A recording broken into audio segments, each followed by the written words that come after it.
since Trump came back to office in the end of January, how many times have we sat here, we're in Washington, we've been elsewhere, talking about Trump's plan? The reality is, right, with regards to Ukraine and Gaza, the world, these areas are no closer to peace and are as on fire as they were in Biden's time. And this is what Trump does. You know, there's be some low-hanging fruit. He will pick the low-hanging fruit and say victory and say this is all very easy and look how great I am. Trump is waking up to what the rest of the world already knew, right?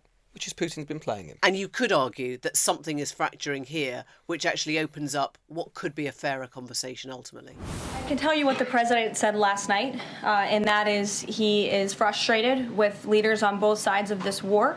He wants this war to end. There are men that are dying on both sides, and it's been going on for far too long. Our team continues to be engaged with the Russians as we are with the Ukrainians. That's Caroline Levitt, press secretary to Donald Trump. Donald Trump is the man, of course, who promised he would solve the Ukraine-Russia conflict on day one of his presidency. It hasn't happened, and he's now looking around for who to blame for the slowness. We're wondering whether Trump and Putin are on a collision course right now. The mood music has changed. Is the bromance over? Welcome to the News Agents. It's John. It's Emily. It's Lewis. And Donald Trump has just this second tweeted it's Liberation Day in America.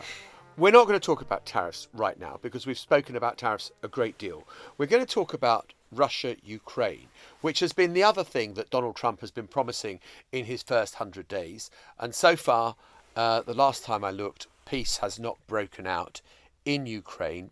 The Russians are still on the offensive.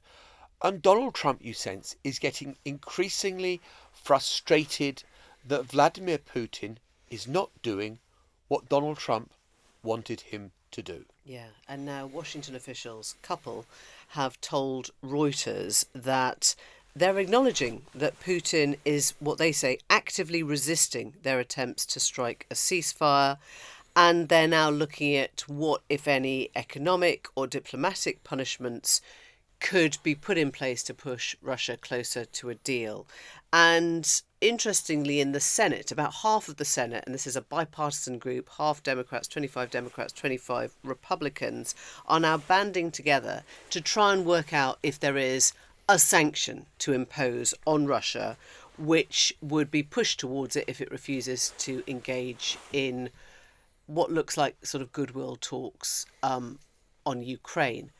It's very unlikely that there is any trade sanction, I mean, energy aside, that could really hurt Putin, Russia, enough to make a difference.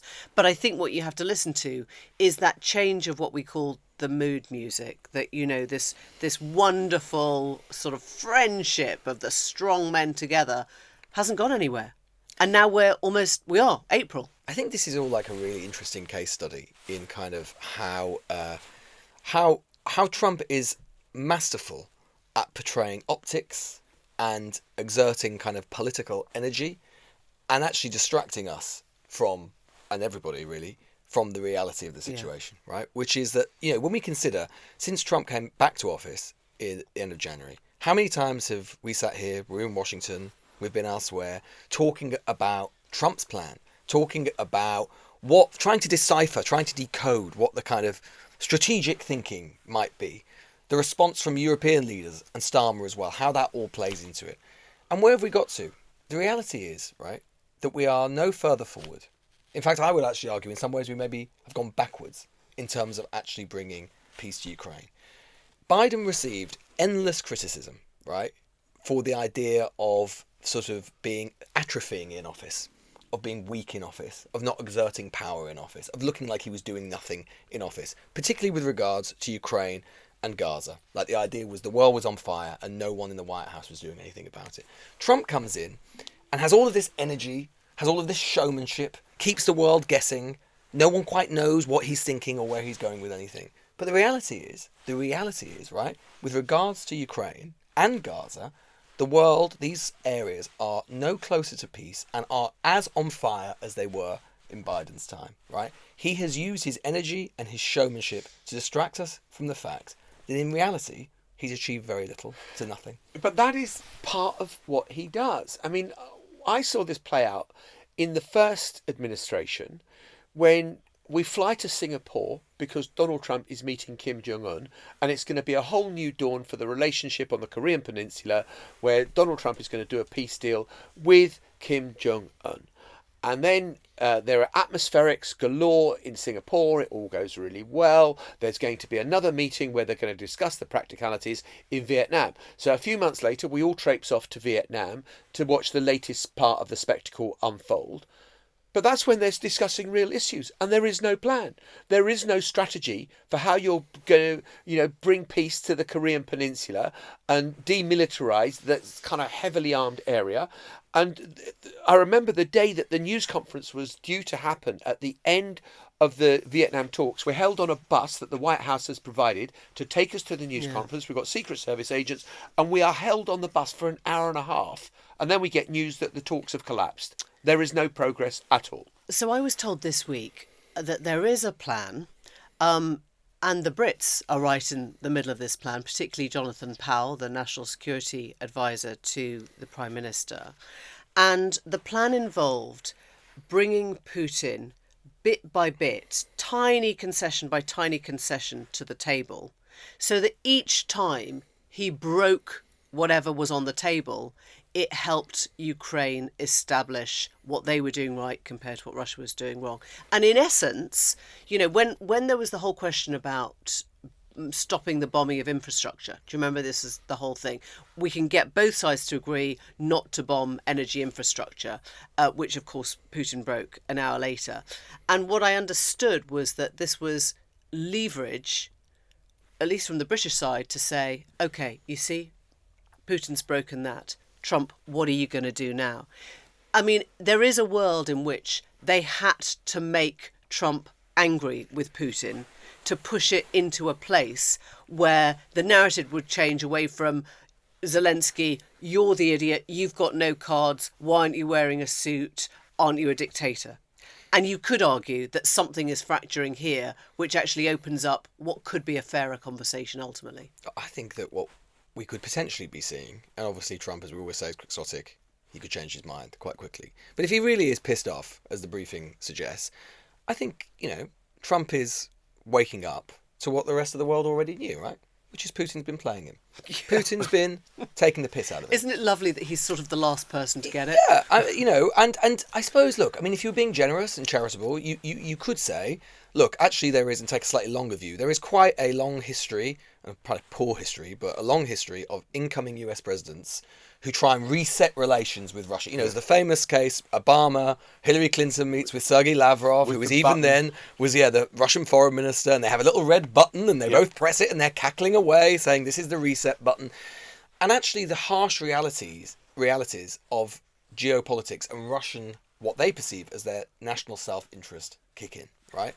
Which is that, as we've been saying, and not just us, everyone's been saying, from the beginning, Putin is not interested and has not been interested in ending this war at this time because he still believes there is further material advantage to him in prosecuting the war. Indeed, Trump, being so acquiescent to so many of Putin's demands, has led Putin to believe that actually he could achieve his maximal aims that he had at the start of the war, which is not just to take Donetsk and Luhansk and all of these sort of regions of eastern Ukraine, but instead to actually permanently neuter Ukraine as a Russian vassal puppet state with American connivance. So if Trump is finally waking up to the fact that Putin is not right now interested in peace, that's great. But he is the last man to realise it. I mean, you're right when you say that this has materially got worse for Ukraine because there was more than 3 or 4 days when they actually lost intelligence sharing.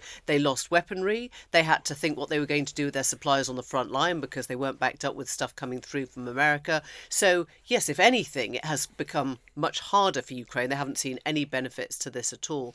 I think it is interesting that the Kremlin has now confirmed they're sending this envoy over, Kirill Dmitriev, who is sort of Putin's closest envoy, close friend of Steve Witkoff, to actually go in, as it were, go into Washington and see if something can be done. I mean, we've come a long way, if you think about it, from that first talk with Rubio in Saudi Arabia, where the Russians were brought in from the cold for the first time, right? I mean, now I'm not saying we've come a long way in a good way. I'm just saying, isn't it funny how they were frozen out of all diplomatic talks for 3 years. And now, you've got the envoy popping over to Washington and say, oh, let me see if, between you and me, Steve Witkoff, of course, being Putin's biggest fan and Trump's negotiator, see if we can coddle together something that looks a bit more friendly. But one thing that hasn't changed on the Russian side at all since Donald Trump became the president is the Russian insistence that we have to deal with the root causes of the conflict. And what do they mean as they see it? What do they mean by the root causes? They mean having in Ukraine a government that is pro-Western. Yeah. That is it. They want to see, as you said, Lewis, a state that ceases to be a sovereign state with kind of voting powers at the UN, or if it does vote at the UN, it is always going to take the Russian line. They want it to be like Belarus. They want to have somebody there who will do their bidding, who will act as some kind of buffer zone to Europe, that will keep NATO out, that will keep the European Union out, that will be part of the Russian Empire. Well, that's why Putin said today, right, there can be no peace while Zelensky's still in power. Yeah. And actually, that has now angered Trump, who thinks that means the whole thing's delayed and he doesn't get his, Nobel Peace Prize for a couple of years. But actually, this is where it goes now, is that Putin can make out that Zelensky is the roadblock to peace. And if he can get Trump to think in that way, then, the pincer movement comes, Zelensky's out. Zelensky has said recently he'd be willing to step aside. He'd be willing to leave the job if he could put guarantees for Ukraine's peace and freedom in place before he went. Lewis, you talked a bit about, you related it to the Gaza situation as well. What they did with the Gaza situation was they got a ceasefire and they got the easy bit done first, part one of the ceasefire. Yeah. Part two was always going to be impossible. Of course. And it's sure enough, it's fallen to pieces. Yeah. And this is what Trump does. There's be some low-hanging fruit. He will pick the low-hanging fruit and say victory and say this is all very easy and look how great I am. And then when you get to the really intractable bits, whether it be in Korea, whether it be in Gaza, whether it be Russia, Ukraine, it all falls apart. You say low-hanging fruit, I say IKEA cupboard. Right? Everyone can get the first bits out of the package and start finding the Allen key. And then as soon as it gets complicated and you need another person, you just walk away. Maybe that is ultimately where we're heading, which is obviously we've talked a lot this year about the idea of Trump and people around Trump being interested in a kind of US-Russia axis. And it's clear that some are interested in that idea, and Trump has been sort of alive to it. But if they get, to use their words, Trump gets more and more pissed off with Putin, he's clearly also still to a large extent pissed off with Zelensky. He's still trying to he's now trying to change the terms of the Ukraine-US mineral deal to make it even more of an extortion than it was before. And there's been briefing indeed from the White House saying that Trump is accusing Zelensky of trying to back out of the minerals deal, even though he's the one who's actually changing the terms. He said he's never going to join NATO. If he thinks that, then he's got big problems. And I just wonder whether the place that we sort of end up is Trump basically washing his hands of the situation, full stop. Yeah, they're all a bunch of I can't deal with any of them. Yeah, because this, as you say, John, this Trump is a guy who likes easy, and as you say, Emily, sort of easy, quick wins. Big, flashy shows of approval, right? Which he tried to do with North Korea and he's tried to do elsewhere. This is a problem which does not give him any of that. I'm sure in his own head... like international diplomacy were quite complicated. Well, quite. Yes. I'm sure in his own head, he genuinely thought he probably could solve it quite quickly, right? Because in his own head, it is all just about the application of brute, hard power. And he overestimated his ability to wield that power and, frankly, American power, and overestimated, frankly, American power in sorting out this problem. He overestimated his own intelligence compared to Putin's, frankly. Yeah, and the realities of American of actually the limits, which is again I think something we keep talking about. I think one of the real elements of the Trump presidency and Trump too is he consistently overestimates American power. Not to say that America isn't a superpower, that it isn't deeply powerful. Look at the tariff stuff as well. He underestimates the extent to which it will hit America. It's always predicated on the idea that America is so big, that it's so powerful, that it can resist and it can avoid the logical, natural implications of the things he chooses to do. And that is not always, indeed it is not all often the case. Well, in a moment, we will get the view from Moscow with the quintessential Moscow watcher, the BBC's Moscow editor, Steve Rosenberg. Steve Rosenberg, we read your daily review of the newspapers in Russia. And I was struck today by the sense that maybe there's some irritation creeping in with Donald Trump and the way that he's behaving. And maybe this sort of fabulous new relationship is not quite as fabulous anymore. I think that's absolutely right. I mean, I try and read the Russian papers as much as I can, get up early in the morning. And for weeks, it seemed as if, Donald Trump was getting a really good press. The Russians seemed to be liking what they were seeing, that everything Donald Trump and the Trump administration was saying and doing seemed to be to the benefit of Russia. But literally, the last 3 days or so, that has changed. And today there were some remarkable articles in the pro-Kremlin newspapers, particularly this one. Well, that's it. That's Moskovsky Komsomolets, and it had some incredible stuff. I've made some notes actually to tell you. So it was writing things like this: the new U.S. administration is breaking the most elementary laws and principles of management. It's trying to do everything at the same time without prioritizing. The journalist accuses the Trump administration of administrative insanity, administrative inexperience, and administrative immaturity. And there's more. It goes on to talk about Signalgate. It said that as a sign of major structural problems in America. It accuses the Trump administration of bragging, arrogance, the desire to announce huge breakthroughs when the first steps have barely been taken. That gives you a flavor of what they're saying now about Donald Trump in Russia. And it wasn't just that newspaper. There was another one today that said that when it comes to Ukraine and trying to end the war in Ukraine, Donald Trump changes his mind as often as the wind. Sometimes he's pleased with what's happening, sometimes he's not. Emotional swings it was talking about. So these are the kind of things we haven't heard the state media talking about. So just give us an insight into how this works, because you called them Kremlin-friendly papers. Can we assume that they are briefed by Putin or those very close to him, that this is the inside of Putin's mind now? Well, the media landscape here in Russia is heavily controlled by the state, particularly TV, which is considered to be the most powerful weapon, but also the newspapers. So when I talk about pro-Kremlin newspapers, most of the newspapers now are pretty much pro-Kremlin. Some of them are ultra pro-Kremlin, some a little bit less so. But it's not a case of Vladimir Putin standing behind the newspaper editors saying, you will write this is what I'm thinking, you will print this. But I think it's clear that these things wouldn't be written in the way they're being written if there wasn't a belief that, this is kind of the line now that Russia wants to take at this moment.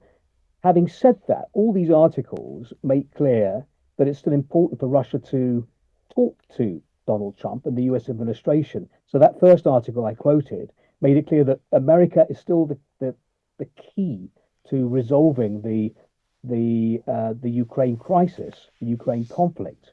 And so Russia still needs to talk to Donald Trump and to try to influence Donald Trump to get a deal that is beneficial to Russia. It makes that point. And the other article blames more people around Donald Trump for trying to influence him against Russia. So leaving a bit of wriggle room there, not blaming directly the US president, but his entourage. So I think it's clear that the Russians are still going to engage with America, try to influence the White House, and try to convince Donald Trump that actually they're serious about peace and that the Ukrainians are.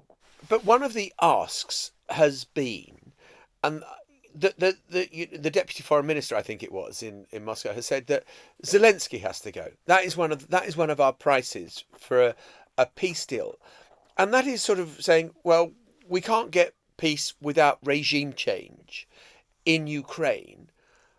That is a big ask. Yeah, and actually, I think it's that point that kind of pushed Donald Trump over the edge, if he has been pushed over the edge. Because if you think back to last week, we were up in Murmansk in the Russian Arctic when Vladimir Putin was there on a trip. And he made a big speech there where he basically said, Greenland, nothing to do with Russia. America has historic claims on Greenland, sort of sending a signal to the White House that Russia's not going to say anything, not going to get involved. A couple of hours later, he came up with a different statement. He made a statement saying, basically, repeating the point he's made before, that in his eyes, President Zelensky is illegitimate, and coming up with this plan, this idea for an external governance. That's the phrase he used, external governance, a kind of interim government for Ukraine, perhaps under the auspices of the UN or with the US involved or maybe Europe involved. But again, his plan to get rid of President Zelensky and then sign a peace deal with an interim government. Now that perhaps was another signal to America that here's our idea. Why didn't you go for that? Clearly, Donald Trump was angered by that. I mean, he made that clear over the weekend in his comments. He said, "Well, hang on, I expected, Putin to be trying to do a deal, make a deal with Zelensky, and instead he's trying to doubt President Zelensky's credibility and sort of get rid of him." That seems to have angered Donald Trump. And that seems to be the start of this different kind of tone coming from Washington. And the change in tone that we've seen now from Russia. Do you sense that Putin is serious about peace? I mean, are these just attempts at procrastination?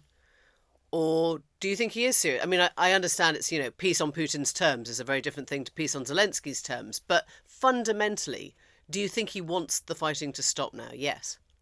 When he gets everything he wants, really.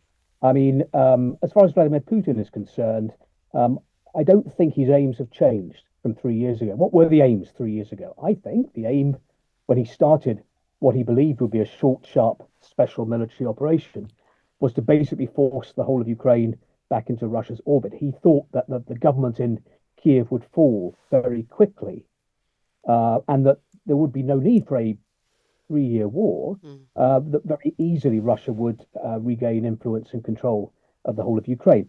A miscalculation that didn't happen at all. But I think his latest, proposal for this interim government, this external governance for Ukraine, is a reminder that actually he does want to see an end to the Zelensky government, and he doesn't want to sign a peace deal with the current Ukrainian leader. The Russians constantly talk about how they view President Zelensky as illegitimate, without pointing out that, according to the Ukrainian constitution, there cannot be fresh elections in Ukraine during a time of war. Steve, we were together when in Helsinki, Trump and Putin held that famous news conference. The relationship between the two is endlessly fascinating. From here, it looks like Putin is playing Trump like a fiddle. When Witkoff comes over for talks, we hear that Vladimir Putin went to church to pray for Donald Trump after the assassination attempt. He gave him a beautiful portrait of Donald Trump. All this stuff is going to appeal to Donald Trump. Does it look the same in Moscow? I think Vladimir Putin isn't the only world leader, is he, to know that Donald Trump likes to be flattered. We see it from all kinds of world leaders. So there's no surprise there. But I think the Russians thought they were doing pretty well with their approach to Donald Trump. Because if you look at what's been happening the last couple of months, US-Russian talks have got going. There's been talk about potential lucrative deals, economic cooperation. Donald Trump has come out and repeating Kremlin talking points a number of times. We heard that incredible interview that Steve Witkoff gave to Tucker Carlson, where he repeated constantly Kremlin talking points. So the Russians must have been feeling very confident. I think they were feeling very confident that things were going their way. And just over a week ago, I remember one headline in a Russian paper saying US and Russian officials are now talking the same language. I mean, you can't get more confident than that. And suddenly, it's gone a bit sour, really. Perhaps it's not as easy Perhaps it's not going to be as easy for the Russians to get everything that they want. And I think the suspicion here in Moscow is that there are people now around Donald Trump who are whispering in his ear and saying, well, look, we told you the Russians were dragging their heels. They are dragging their heels. You can't trust the Russians. There's now talk of this of major sanctions or the threat of big sanctions on Russia being put together by senators. So I think the Russians are a little bit worried. And there are reports now that the Kremlin is possibly going to dispatch one of its key negotiators to Washington, Kirill Dmitriev, who is the presidential envoy on foreign investment, someone with good relations with Steve Witkoff, and someone who, could be used to try to smooth the path with President Trump. But I think this is certainly a key moment. It's very difficult, day to day, knowing what exactly the relationship is, which way this is going to go. It does feel like being on a bit of a roller coaster. Yeah. What is the one thing you think that Trump could do or say that would scare Putin into a position that was closer to peace? Well, Vladimir Putin doesn't take kindly to threats or ultimatums. He's not really used to them. He survived 3 years of sanctions, and he's emerged from that super confident. Right? He's confident about the situation on the battlefield. He's confident about the prospects for winning the war against Ukraine. However, if the Americans were to threaten major sanctions, even bigger sanctions on Russian energy, that could perhaps offer pause for thought. I think there is a feeling here that even though Donald Trump has said a lot of things and done a lot of things to the benefit of Russia over the last few weeks, there is this sort of unpredictable side to him. One paper a few weeks ago described him as an unguided missile who can fly off in all kinds of directions. They're never quite sure. And perhaps it's that element of unpredictability which perhaps is worrying people here. But the message from Moscow at the moment is whatever the White House says, whatever Donald Trump does, Russia's going to push on with its war aims until the end. Whether that's bravado, I don't know. But it's as I say, it's very difficult to know which way this is going to go. Let me give you one Russian phrase for today: "Amerikansky gorki." That is the phrase for roller coaster in Russian, and it means literally the American hills. Yeah. That's the Russian word for roller coaster, and that's so appropriate because it does feel like we're on this kind of American Trumpian kind of roller coaster. One day Trump is being nice to Russia. The next day he's saying he's disappointed with Putin, threatening secondary tariffs on Russian oil. And you just don't know what he's going to say tomorrow.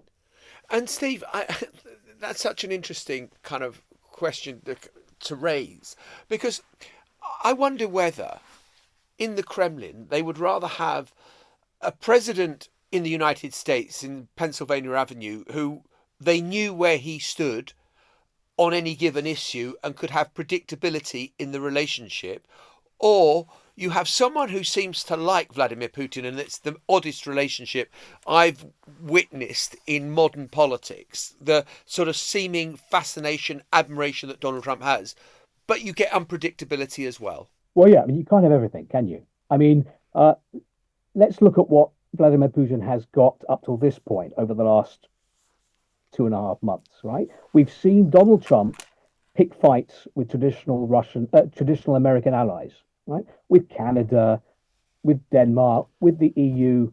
That went down very well in Moscow. I mean, the Russians couldn't believe their luck, really, because any sight of America breaking up with traditional allies, that goes down very well here. The Kremlin is very good at seeing opportunities to drive wedges between its sort of opponents in the West. And here was Donald Trump basically fighting with America's allies. So that went down well here. We've seen Donald Trump ruling out NATO membership for Ukraine. That went down well here. So there are lots of things which went down well here. And do you remember that vote at the United Nations a few weeks ago when Yeah. Trump's America, sided with North Korea and Yeah. Belarus and Russia, right? Voting, against a United Nations Security General Assembly resolution that would have named Russia as the aggressor in the war in Ukraine. Quite remarkable. That went down incredibly well here. And again, that gave the Russians a lot of hope that, everything was going their way, that they had there was a president in the White House, an American president, who, for whatever reason, really wanted a new positive relationship with Moscow more than anything else. But as I say, that seems to have soured a bit in the last few days. That could change, right? If Putin and Trump have another telephone call and sort things out, then it could go the other way. But at the moment, certainly for the last few days, the signals from Washington have been that Donald Trump is disappointed with what Putin is doing. Steve, can I just ask you this? You talked about Putin-friendly newspapers, Putin-friendly broadcasters. You're there as the BBC Russia editor. You're not there to be friendly. You're there to be objective, impartial, all the rest of it. Does that make life difficult for you doing the job? No one has ever called me, right, from the Kremlin or anywhere else to say, we don't like that report. You can't say that. So I just try and get on with it, really. I try and report the story as I see it, calmly, politely, but as honestly as I possibly can, because there's no point being here, is there really, unless I can kind of say what I think is happening. But no, I don't get the feeling anyone's sort of peering over my shoulder. When we go on trips outside of Moscow, then very often we're kind of observed or followed or, just in case to see what we're up to. But, I just try and get on with the job because I think it's kind of important to kind of chronicle what's happening here as much as I can. I can't do everything. It's just me here for the BBC, reporter-wise, in the biggest country in the world. And trying to make sense of what's going on. It's not easy, but I do my best. You do an amazing, amazing job, Steve. Thank you so much for joining us today. Thank you, Steve. Thanks very much indeed. He promised to lower grocery prices, they're higher. He promised, I'll be a better steward of the economy. It's worse than we inherited. Over and over, he's breaking promises and doing outrageous things like disappearing people off of American streets, violating fundamental principles of this document, invoking the Alien Enemies Act from the 1700s that was last used to put Japanese Americans in internment camps. Do we see what's happening? How much is enough? That is the New Jersey Senator Cory Booker. He is railing against Donald Trump and his administration, but there is something pretty extraordinary about that speech because it became part of a 25-hour-long rant, essentially, in Congress, the longest unbroken Senate speech that has ever been made in America. In a way, this is what Democrats have been looking for. There has been a narrative, correctly I think, that Democrats have been silent or certainly unable to articulate what a resistance to Trump 2 looks like, which compared very differently to the early days of Trump 1, where you had, so many people on the streets, you had hashtag the resistance, you had sort of voice after voice sort of consistently condemning Trump. The Democrats have been nowhere in Trump 2. And this was almost like a sort of primal scream of resistance, really. And it has been, in speaking for that long, which he obviously deliberately decided to do, in breaking the previous record, he has, I think, demonstrated to Democrats how they can break through in the kind of attention economy that exists in the US now, right? Which is ironic, isn't it? 'Cause it's the Trump. longest speech in history for the attention deficit syndrome. Is a great sort of response. We should explain there is this sort of tradition, which we don't really have here, of making a speech. I mean, normally it's part of a filibuster, which is a way of talking out a vote so that a vote never actually happens. If you've seen Mr. Smith Goes to Washington, exactly, the famous film, exactly. then In this case, there wasn't a vote at the end, so it technically wasn't a filibuster. But he was trying to beat the record of Strom Thurmond, who is a name you might recognise, the South Carolina segregationist, who carried on speaking for 24 hours and 18 minutes, I think it was. Basically, if you're a senator, unlike in the House, or if you're an MP here, you don't have to yield the floor. As long as you keep speaking, as long as you don't sit down. You cannot sit down. So the first thing that Cory Booker did was keep speaking. He kicked away. He said, don't put the chair anywhere near me, because he didn't want to be tempted. And if you watch the speech, and this is why it's been such a kind of YouTube, TikTok sensation now, he's sort of padding from side to side to stop his legs seizing up and to sort of keep the blood moving. 25 hours. I think Chris Murphy, his colleague in the Senate, was with him for the first 15 hours, was it? Good luck, mate. I mean, it is like a marathon, but it is 6 times as long as a marathon, and you have to keep talking. Almost as long as a John Sopel live outside the White House. Didn't break his record, John of course. Sopel is not here to defend himself, we should say. That's why I made the do. But it is an extraordinary act, as you say, of putting the Democrats back in the fight, and I guess sort of seizing, a TikTok narrative, if nothing else, to berate Trump and say, you want somebody to speak up? I'm speaking up. Well, he himself said that because he had been urged by his constituents in New Jersey to find new ways of at least articulating resistance to Trump, which is something, as I say, Democrats have been struggling with. He said that Democrats have got to sort of rethink the rules, particularly in terms of getting attention. And in this sort of attention economy which now dominates US politics, all our politics, but especially US politics, something which Trump is a master at. As we've talked about on the show before, you cannot avoid him. He's on every screen, he's on every phone, he is a content king, right? This was basically an attempt by the Democrats, by Booker in particular, to try and start their own version of that, which indeed succeeded. I mean, at one point last night, I'm sure it's way higher now, at one point last night, the live stream of his speaking on the Senate floor received 350 million likes on TikTok alone. I mean, this is a masterclass in how to wrest attention in the era of Trump. Now, obviously, you can't repeat the trick all the time. You've done it once, unless someone wants to do it 26 hours or 30 hours. But it does have a sort of practical effect as well, right? Which is that it clogs up the Senate itself, right?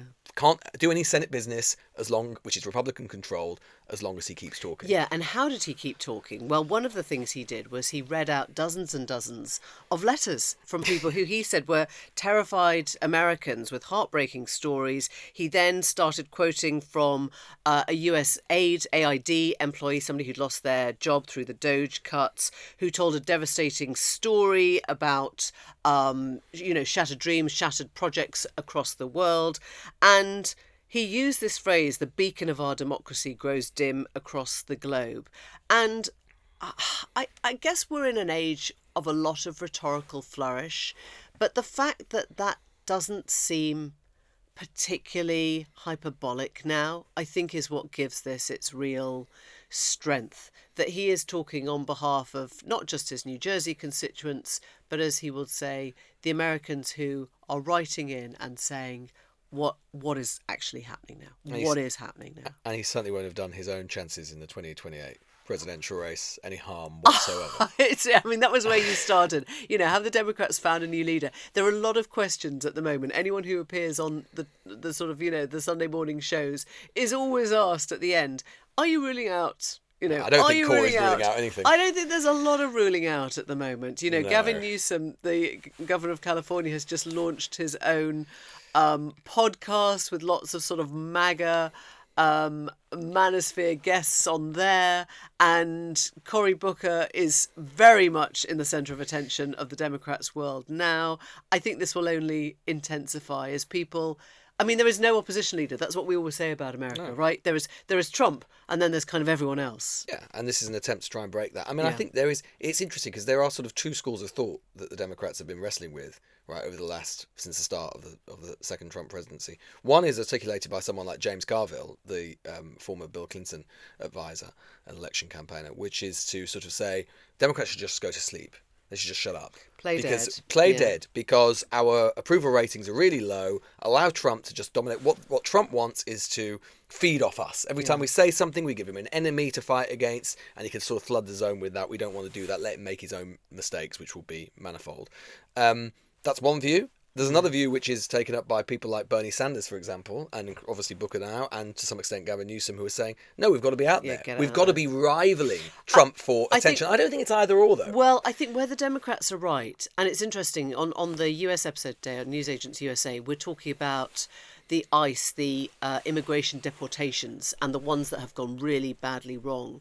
And I think what is happening is that Democrats know if they start shouting about some of this stuff, then it becomes for Republicans a political issue instead of a right and wrong issue.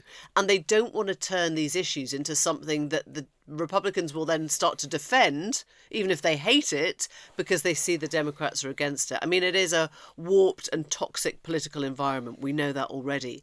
But I think the Democrats have to weave that way, as you say, between you can't play dead for 4 years. No. You simply can't do it. Right, and you've got the midterms in 2026, so we it's think. 18 months. Well, we hope. Yeah. But neither can you.